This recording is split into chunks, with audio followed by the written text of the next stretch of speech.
Qué bueno en la presencia del Señor. Que esté rebosante la presencia de Dios. Amén. Y que nosotros rebosemos. Bien, hermanos, quiero pedirles que abramos nuestras Biblias en el capítulo 3 del libro de los Hechos.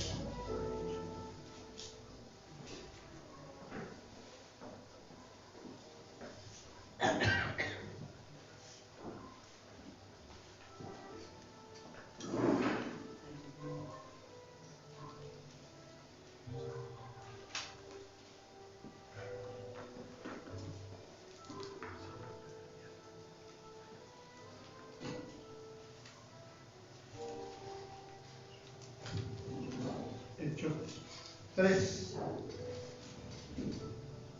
Vamos a leer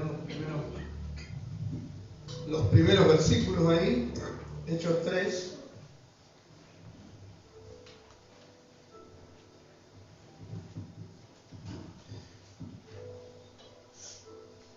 Vamos a leer el versículo 1. Vamos a leer el versículo 1.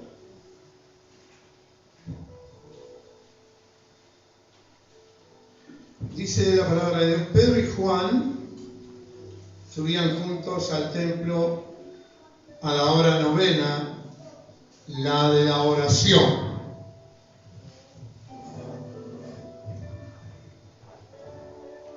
Versículo 42, ahora del capítulo 2, del capítulo anterior.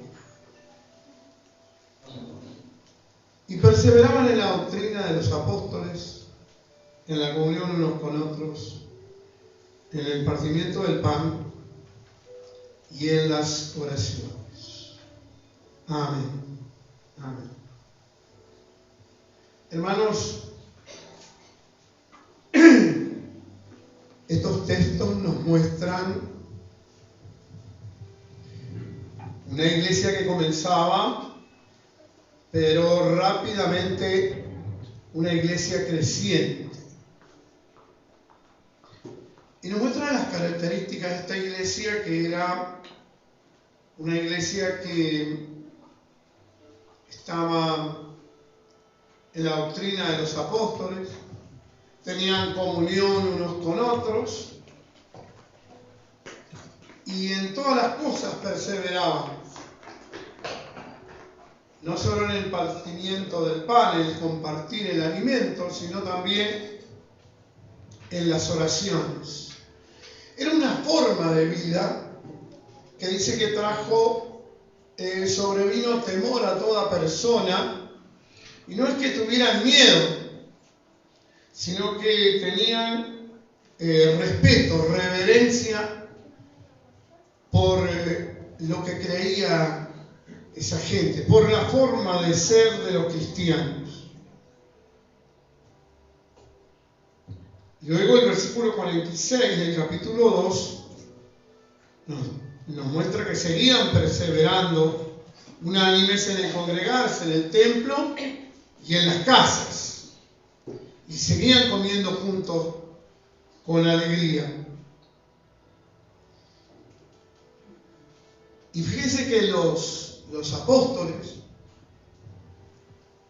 como en este caso Pedro y Juan, subían juntos al templo a la hora novena, la de la oración. Iban a orar. Y antes de entrar, dice que era traído un hombre a esa hora más o menos, es que sucede el encuentro con este hombre, ¿no? 38 años enfermo, y sucede el milagro. Que es sanado, que lo levantan a ese paralítico y él entra saltando en el templo. Ahora, es muy lindo hablar de la iglesia primitiva, de cómo se conducía, bueno, las cosas que hacían.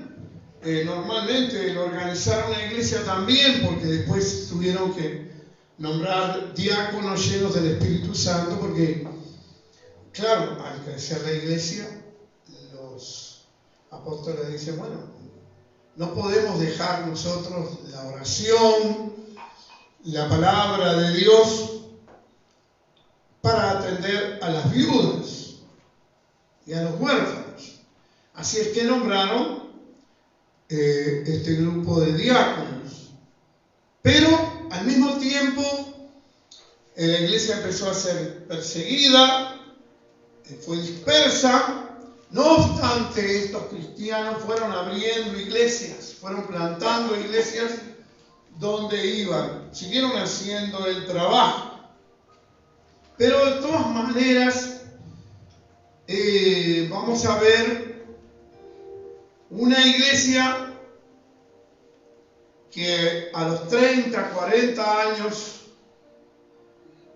ya se habían perdido algunas cosas importantes. Y entonces es necesario que el Señor les hable y les muestre cariñosamente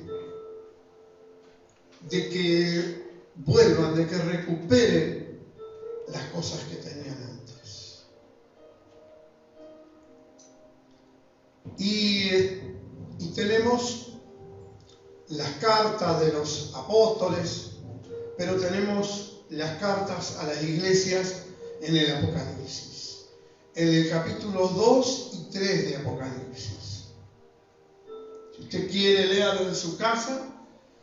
Y vamos a encontrar las cartas de un Señor amoroso a su iglesia amada, para que no se pierda, para que no se siga deteriorando. Y es una pena que estas cartas tienen que ser leídas hoy también.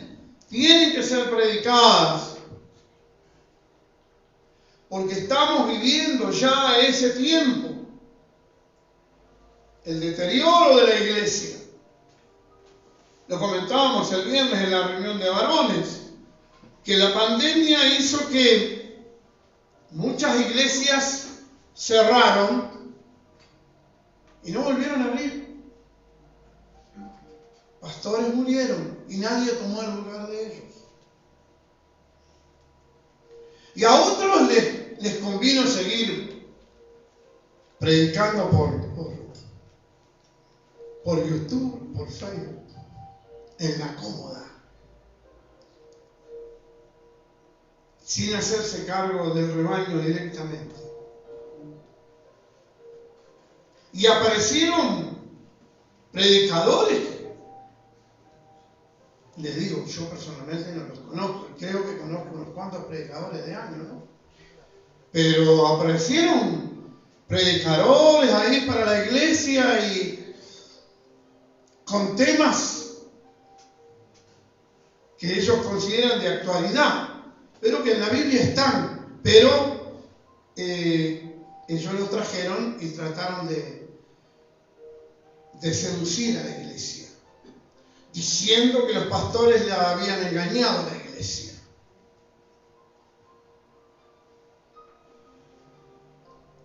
Y con esta pandemia ahora vamos a ver qué hacen las iglesias. Vamos a ver qué hacen los pastores sin el diezmo, decíamos. Y enseñaban sobre el diezmo.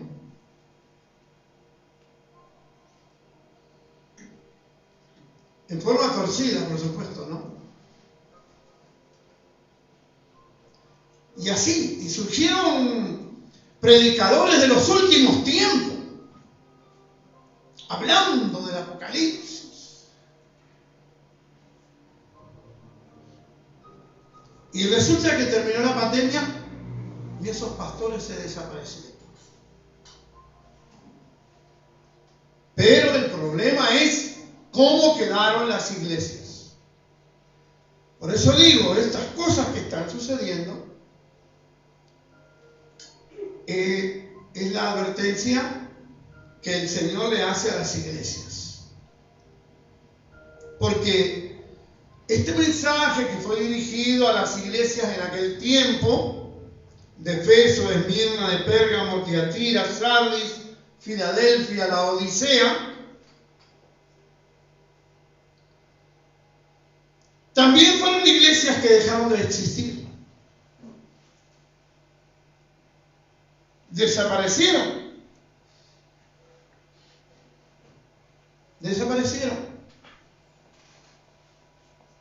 Una pena.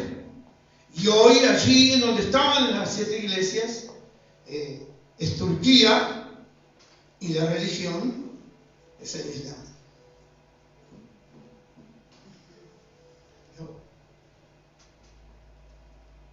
O sea, que si la iglesia se descuida, pierde su sabor, deja de ser sal. Si la iglesia se oscurece, entra en tinieblas, deja de ser luz. Si la iglesia deja de orar, de interceder, se muere. Se muere. Hoy hay muchas iglesias muertas. Y otras por morir. Por eso antes de que mueran, el Señor nos habla a través de Apocalipsis 2 y 3. Una pena que algunos dicen, no, pero eso es todo simbolismo, eso es algo que ya sucedió. No. Como decía, las cartas que fueron escritas para aquellas iglesias tienen un mensaje que se extiende a través de los siglos y que penetra a la iglesia a través de todos los tiempos. Entra en todas las dispensaciones y entra en las iglesias el mensaje de Dios, porque Él ama a su iglesia y porque las características de estas iglesias también se encuentran en la iglesia de hoy. Y se encuentran también estas características en los creyentes que estamos en las iglesias. ¿Qué tenemos? Cristianos que han perdido el primer amor, que son trabajadores, que trabajan arduamente, como en la carta a Éfeso. Bueno, aquí dice Efeso, en otros lugares tiene el título, así que ustedes nómbrenla como quieran. Pero a esta iglesia el mensaje es que ha dejado su primer amor. Es una iglesia poderosa, plantada en un lugar donde se adoraba a Diana de los Efesios. Pero ahora era una iglesia fuerte, que tenía discernimiento espiritual. Entraba uno que se hacía el apóstol y ellos se daban cuenta que no era apóstol. Tenían discernimiento espiritual. Pero trabajaron tanto que perdieron su primer amor. Y le dice, recuerda, ¿dónde fue que comenzó esta caída? Y arrepiéntete. El mensaje de aliento a una iglesia perseguida, a Esmirna en aquel momento. Y también fue la característica de la iglesia perseguida. Tuvo que soportar un periodo de 10 emperadores diferentes. Pero el aliento del Señor es no temas lo que vas a padecer. O sea, no le está diciendo no vas a padecer. No temas lo que vas a padecer. Y hermano, a veces hay predicaciones que nos presentan a Jesucristo como a Papá Noel. Cuando conozcas a Jesucristo vas a ver, todo va a cambiar, todo te va a ir bien, vas a estar alegre. Es como quien entra al supermercado, vas a tener todo. Pero no le dicen que la vida cristiana es difícil. No le dicen que va a haber momentos de prueba. Le saturan la mente con la prosperidad. Y yo no estoy diciendo que la Biblia no hable de prosperidad. Y no dice que Dios no nos va a prosperar. pero no la forma como lo presentan hoy, porque el cristiano que no tiene prosperidad, poco más que está endemoniado.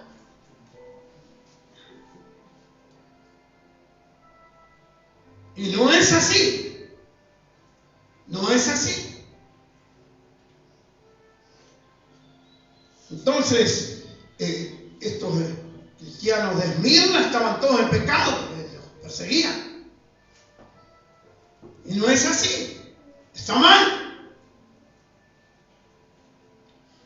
Por otra parte, el mensaje a Pérgamo, una iglesia que se había casado con el mundo. El nombre justamente significa eso, ¿no? Casamiento. Pero se habían casado con el mundo.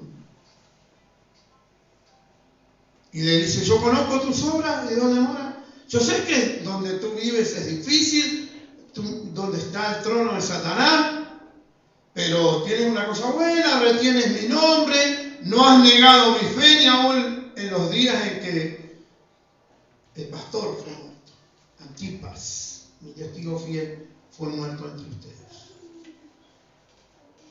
Pero tienes a los que retienen, y ahí nombra una doctrina que había entrado en la iglesia, la que yo aborrezco. Entre las doctrinas de la iglesia se había colado una doctrina de los nicolaitas. Para contarle a grandes rasgos, era una doctrina que hablaba de que había que disfrutar todos los placeres.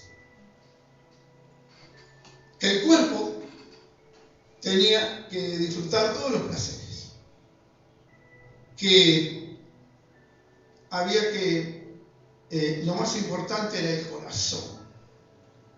¿Vio de esos predicadores? Dios es amor, todo es amor, no pasa nada con tu cuerpo, Dios te ama, a Dios le interesa tu corazón y tu alma, y tu cuerpo no. Podemos disfrutar todos los placeres, igual sos salvo. No te enseñan que tenés que abandonar los vicios, que tenés que renunciar a tus pecados.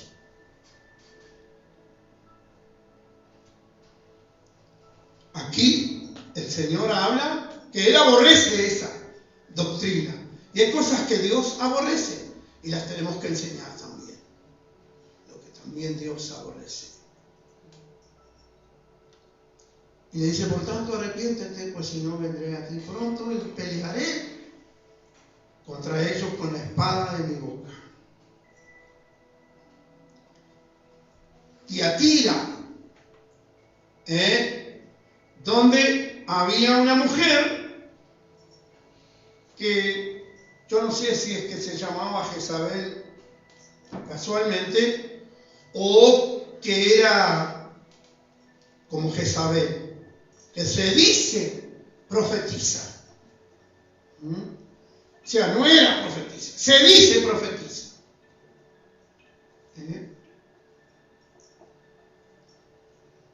Y enseña y seduce a mis siervos. Miren, hermano, esto pasaba en la iglesia. A fornicar.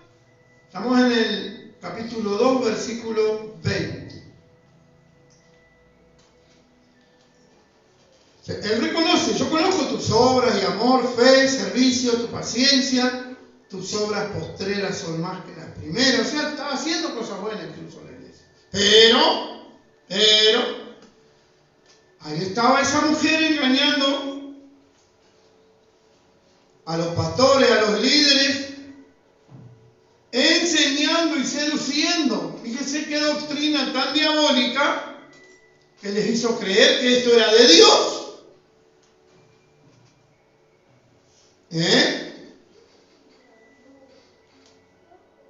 Y bueno, esto está pasando hoy también. Está pasando hoy también. La iglesia está siendo seducida. Y con tal de que esté llena, ya hay iglesias que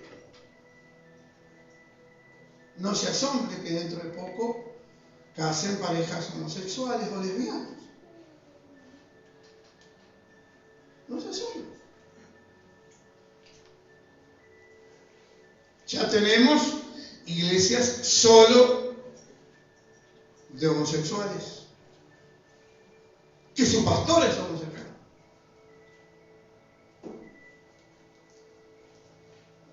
Y es lo que pasaba acá.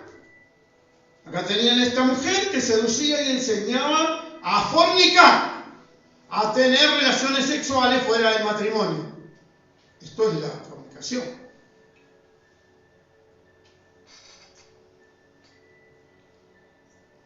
Y a comer cosas sacrificadas a los ídolos, la idolatría.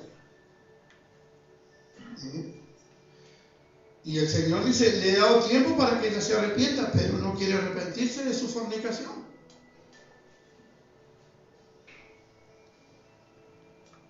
O sea que el Señor advierte amorosamente y da oportunidad a esa iglesia que se está deteriorando. Y reconoce a los que se cuidan, a los que se han guardado, a los que están en Tiatira, que no tienen esa doctrina, que no han conocido. Miren, ya le habían puesto nombre a esa doctrina y estaban en la iglesia. Le llamaban las profundidades de Satanás.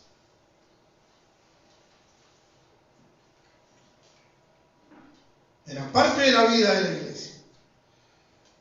Y ustedes que no han conocido lo que ellos llaman de esa manera, no os impondré otra carga, pero lo que tienen, reténganlo hasta que yo venga. Cuiden lo que tienen. Y así, a Sardis yo conozco tus obras, que tiene el nombre de que vive, pero estás muerto. Ya la condición de esta iglesia era una iglesia muerta. Pero había unos pocos ahí, unas pocas personas que no han manchado sus vestiduras.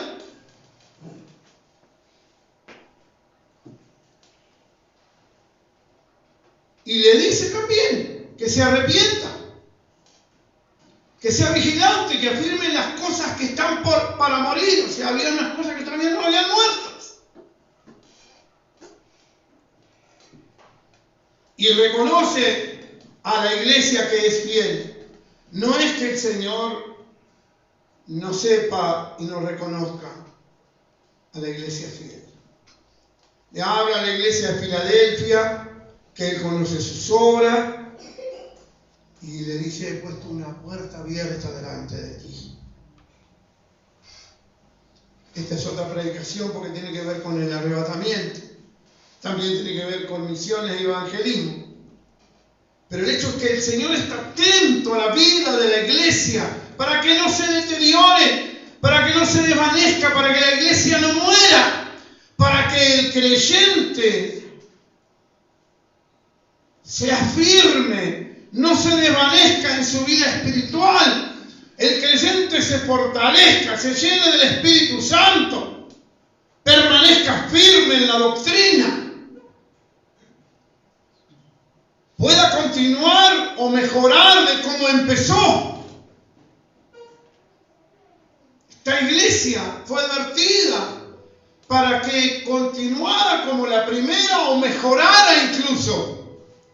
Por eso es que seguimos predicándole a la iglesia de Apocalipsis.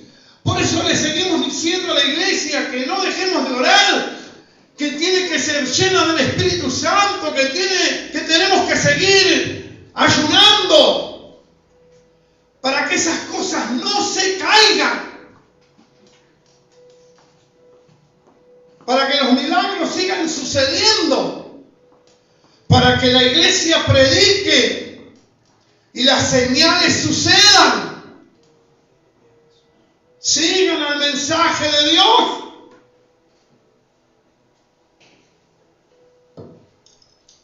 Para que despertemos, para que podamos entender nuestra situación real. ¿Dónde estamos plantados? ¿Dónde estamos viviendo? ¿Cómo estamos parados hoy como creyentes? ¿Cómo estamos como iglesia? Y reconozcamos nuestra situación. iglesia no es un grupo de cristianos donde cada uno hace la suya. No somos islas. Somos la iglesia. Mis hermanos conmigo y yo con mis hermanos. Somos la iglesia. Somos la iglesia. No podemos estar separados en la tarea. No podemos estar separados en la oración. Es necesario que volvamos a las cosas que la iglesia hizo juntos, unánimes. El perseverar en la doctrina, el creer todo lo mismo, saber lo que creemos, dónde estamos plantados, que nadie venga a predicarnos otras cosas raras. Y el poder decir como la iglesia de Efeso, no me venga usted con esto porque usted no es esto. Yo sé lo que creo. Pero al mismo tiempo que conserves tu amor, tu pasión por las cosas del Señor. Examinémonos, miremos hacia adentro y reconozcamos si hay algo que tenemos que arrepentirnos. Ser honestos con el Señor. A todos nos pasa que hay momentos que no tenemos ganas de orar, ¿o no? Amén. Gracias por ese amén.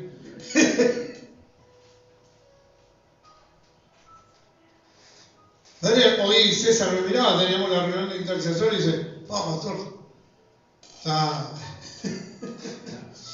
hecho bolsa. Hoy fue un día de mucha lucha espiritual para mí. Sí. Ha sido un día bravo. El viernes, cuando venía a dejar a mis nietos de la escuela, vino un ramalazo. Yo venía por ahí por las primicias. ¿Y sabes qué pensamiento se me cruzó? Ahora cuando llegue voy a preparar el mate con Tere.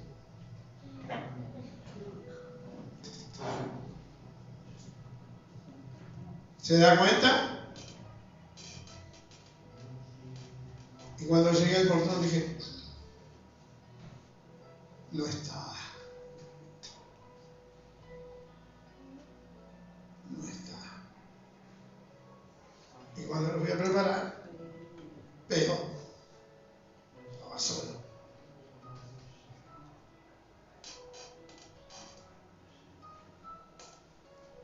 Y hoy en la mañana salí a hacer unos mandados, páfate. Me viene el pensamiento de mi padre,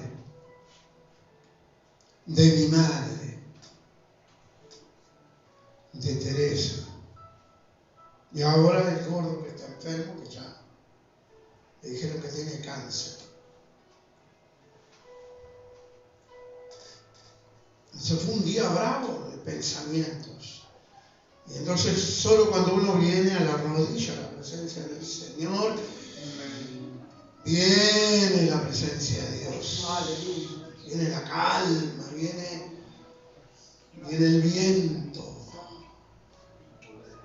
Las alas del águila que nos levantan.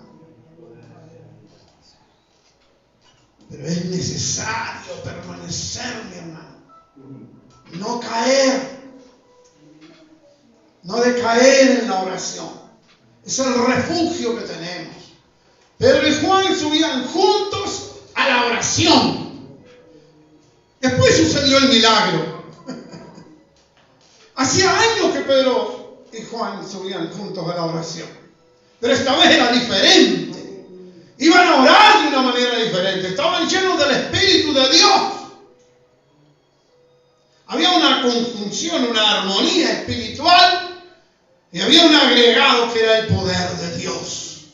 Por lo tanto, mi hermano, cuando sientas que hay cosas que empiezan a caer, recurre al poder de Dios en la oración. Aleluya. Yo sé que nuestra carne no quiere ayunar, pero llevarle la contra a la carne. ¿Sabes una cosa? No te voy a dar nada, milanesa.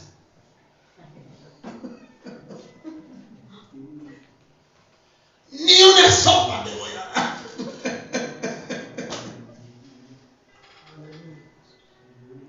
Es necesario fortalecer nuestra carne.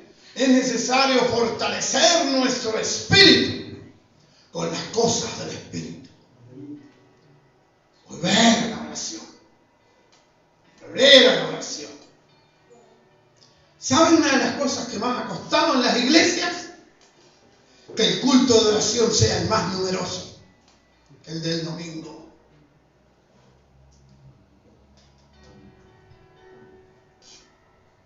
Sí. Aquí también pasa. El domingo éramos 4. La Trinidad y yo. Pero bueno, gracias a Dios que éramos 4.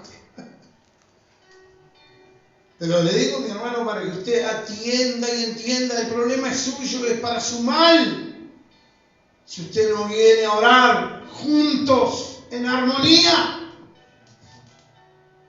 El Espíritu Santo vino ahí porque ellos estaban esos 120 juntos, en armonía. Y después, cuando vino el Espíritu Santo, las cosas mejoraron. Mejoró la doctrina, mejoró el compartir la doctrina, mejoró la oración, compartían la oración, mejoró el compartir las cosas. Ayer hablábamos eso con los hermanos. Es muy lindo lo que hacemos, que venimos un grupo a elaborar y tomamos mate juntos. Ese grupo tiene que crecer. Pensábamos, porque vienen tiempos difíciles, hermano. No se trata solo de eso, de un tiempo de pandemia. Vienen cosas más difíciles. Y el Señor puede permitirlas en nuestra nación también. De hacer una despensa de la iglesia. No solo el kilo. Hacer una despensa nuestra. Para compartir los alimentos. Para que tengamos cuando no hay. Para poder dar al que necesita. Son cosas de la iglesia que es necesario hacer. Y la iglesia tiene que volver a hacer. Salir juntos a evangelizar espontáneamente.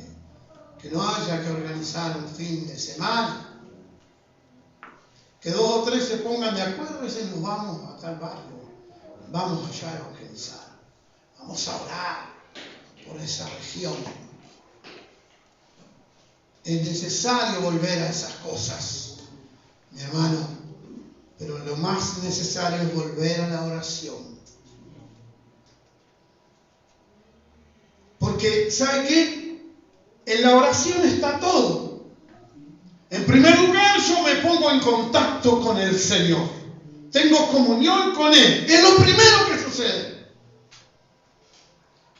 Porque si no, si Dios no me habla, si Dios no está ahí, tengo que seguir orando hasta que Dios me hable. No se trata de venir, hincarme, Señor, aleluya, gracias por este día, por los alimentos. Señor, dame tal cosa, dame tal otra, no, amén. Y me levanté. No, Señor. Eso no es hablar con Dios. Hablar con Dios es hablarle y que Él te escuche. Y que Él te hable y tú puedas entender que Él te está hablando. Que Él te dice cosas. Que Él te da indicaciones. Que Él te da la guía diaria. Imagínate cuando vos que haces eso te juntás con otros hermanos. Hay una atmósfera de oración impresionante. ¿Cómo Dios no va a estar ahí? Él está ahí, presente. de una atmósfera de la presencia de Dios. Dios nos va a hablar, algo nos va a decir. ¿Cómo debemos orar? ¿Por quién debemos orar? Pueden pasar tantas cosas cuando la iglesia entra en ambiente de oración. Cuando se forma un grupo de oración fuerte, que estamos deseando encontrarnos. Ahora el miércoles vamos a juntar con fulano, vamos a orar. Hay una cosa tan linda que está pasando los miércoles.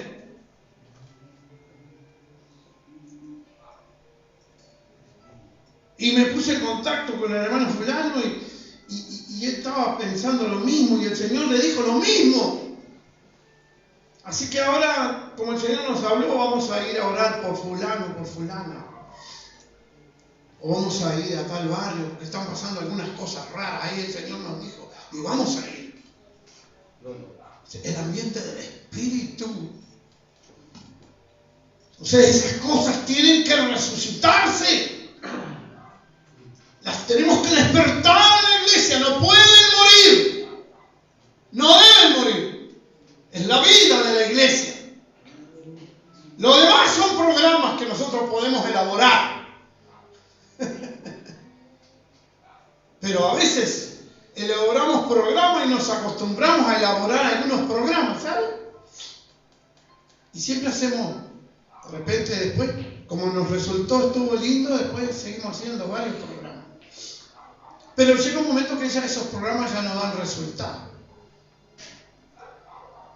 Entonces dejemos de hacer esos programas. Pero hay cosas que no mueren, como el ayuno y la oración, que son la vida de la iglesia. Porque en la oración también Dios me dice que pelee por mi hermano, que ore por él, que haga guerra por mi hermano porque está en lucha. Hoy la mañana mismo, cuando me sucedió eso, que me hinqué ahí, con ese almohadón, mientras estaba orando, primero por mi situación, reprendiendo al enemigo, para que el Señor me fortaleciera. Después empecé a orar por situaciones específicas, por hermanos en situaciones específicas. Y acá, a la derecha mía, una fortaleza satánica impresionante ahí. Parado así. Lo reprendí, lo até, lo mandé al abismo, no sé cuántos cascotes le tiré por arriba en el nombre de Jesús. No podía estar ahí, no debe estar ahí. Pero si no oro, no lo veía, no sabía nada, ni me enteraba. Es necesario orar, por eso es necesario orar. Por supuesto que el Señor lo derribó. Aleluya. Y pues si las dudas yo no tenía fuerza, que el Señor te reprenda. Porque Él está ahí, Él es mi ayuda, es mi fortaleza, mi hermano. Pero no podemos dejar de orar, no podemos debilitarnos en la oración. No puede ser que el día de oración la casa del Señor esté vacía.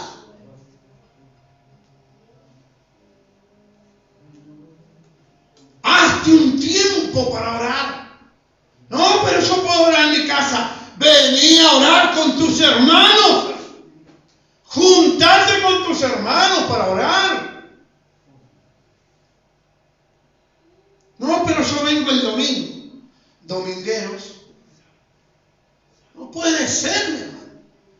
Hay un día de oración. Es de oración. Y yo vengo a pelear por mis hermanos.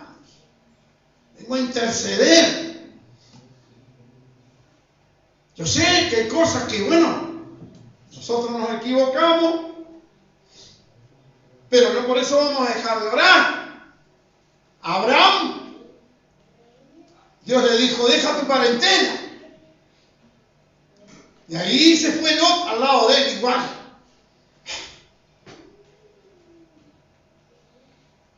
Hay cosas que Dios nos habla que tenemos que hacerle caso. Y Él sabe por qué. Si no te lleves ningún pariente, porque te van a hacer problemas. Porque hay cosas que Dios quiere hacer con nosotros, que nuestra familia no entiende. Van a empezar, ¿y por qué te vas? ¿Y a dónde te vas? ¿Y por qué? Y si de última no pueden conseguirlo, se van con nosotros, como Lot.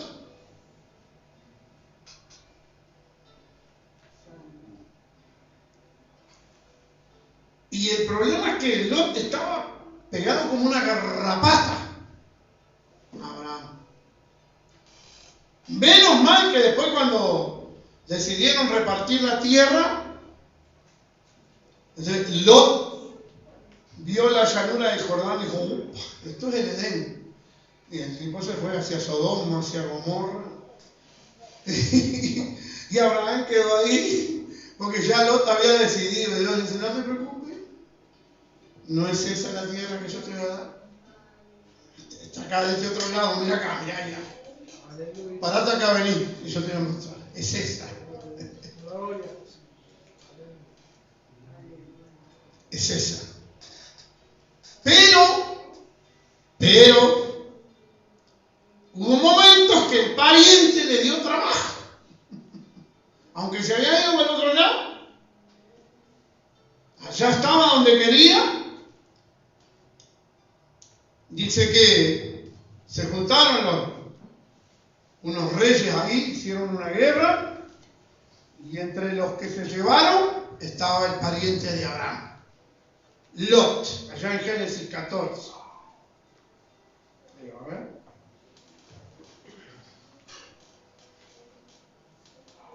Sí, 14, Génesis 14, 14.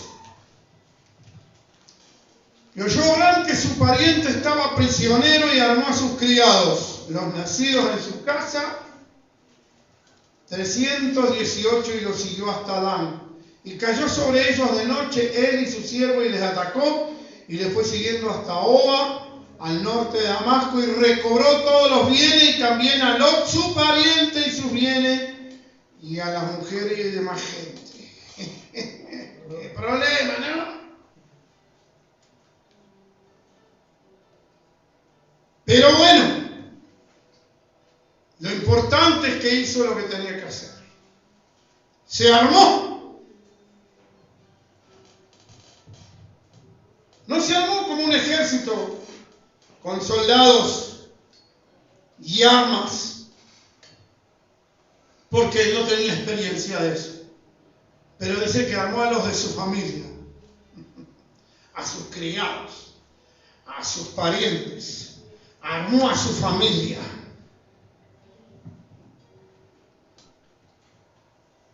Y bueno, los armó con lo que tenían, ¿no? Palas, asada, hacha. Y con eso se fue. Imagínense cuando les cayeron. Pero el asunto es que armó a su familia y peleó por su pariente y por los vecinos, y los rescató y los libró. Y mis hermanos, el tiempo que estamos viviendo, si nosotros dejamos la oración, se nos queda con todo el enemigo. Y nos matan la familia. Es necesario que nos armemos nuevamente en oración, que volvamos a tomar las herramientas que Dios nos dio, a usar las herramientas que Dios nos dio. El ayuno, la oración, la lectura de la palabra. No, pero yo leo el celular. No. Cuando usted agarra el celular, se va para el Facebook, se va para Instagram y se va para un montón de cosas menos la Biblia. No me venga con cuentos. Agarre la Biblia, la de hojas. Vuelva a pasar las hojas, lea la Biblia. Lea la escritura, la palabra, deténgase tiempo ahí, estúdiela, investigue y va a descubrir los tesoros escondidos que hay aquí, mi hermano. Son las herramientas que Dios nos ha dado. Es la herramienta que Jesús usó para derrotar a Satanás en el desierto. Y las luchas que usted va a tener con el enemigo, usted lo va a derrotar en el nombre de Jesús, con la palabra. La palabra. Pero también es necesario armar a nuestra familia. Enséñeles a orar, como hablábamos el otro día en la reunión de varones, como nos formaron a nosotros. Nos mandaron con otras personas ahí, mayores. Y yo decía, tengo que andar con esta hermanita. La hermana que me mandaron, una hermana justa, caminaba así. Pero iba a atender la obra. Cada tormenta y ella iba igual. Yo a veces decía, ay, qué bueno, hoy no va a ir la hermana. Pero iba. Y antes que llegara la hora, el Señor me empezaba a inquietar, tengo que ir, voy a ir. ¿Vale? Y cuando llegué a la casa, capaz que dice, no vamos. Pero llegábamos a la casa y decía, qué bueno que llegaste, vámonos.